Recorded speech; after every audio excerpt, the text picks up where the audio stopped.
这是我人生当中为了女儿的婚宴第一次穿了开叉的礼服。好，那采取中间的媒体朋友，好，先跟妈妈来拍几张照片，好，还要有气质的美照。好，左边，好，那现在哇，甜滋滋，甜滋滋。哎呦，有看到石头了吗？漂亮，你搜一下中间号，好。中间这边先拍几张好看的照片。好，那低一点哈，对，稍微视线帮我带低一点点。事前那个怎么挑到这一件的？没有，因为当时就是 Jasmine 礼服他们说要赞助我的衣服嘛，所以就说，要不要大胆尝试一下没有尝试过的路线？大概就是这样。是女儿有先跟你说要一起穿这种服装吗？还是什么样的灵感？想说今天要穿这么辣来开场？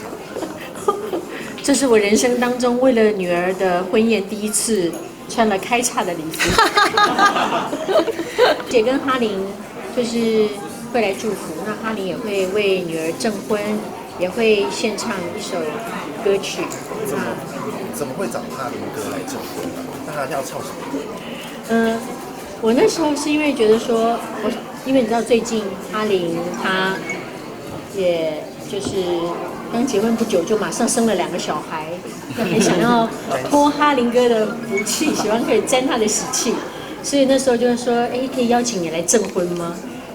他完全觉得很讶异，他说为什么找我证婚啊？他就一直狂笑，我说你到底在笑什么呢？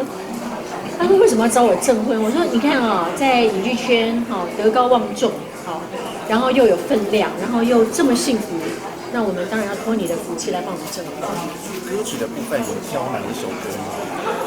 哈林的歌曲是那个女婿跟女儿挑的。对，哪一首啊？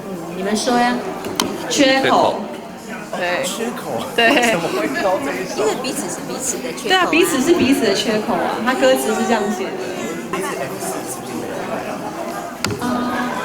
因为多数的都有致赠，就是比方说像吴建豪也有特别约出来说，因为他圣诞节都会在美国跟家人一起过年嘛，所以就特别约了女婿跟女儿一起出来，然后就送了女儿一个大红包，然后我们也一起吃了一顿非常温馨的饭。那言承旭呢？言承旭其实我想他如果会出现的话，这样可能就会自己会出现。没有了，我猜想应该是工作很忙。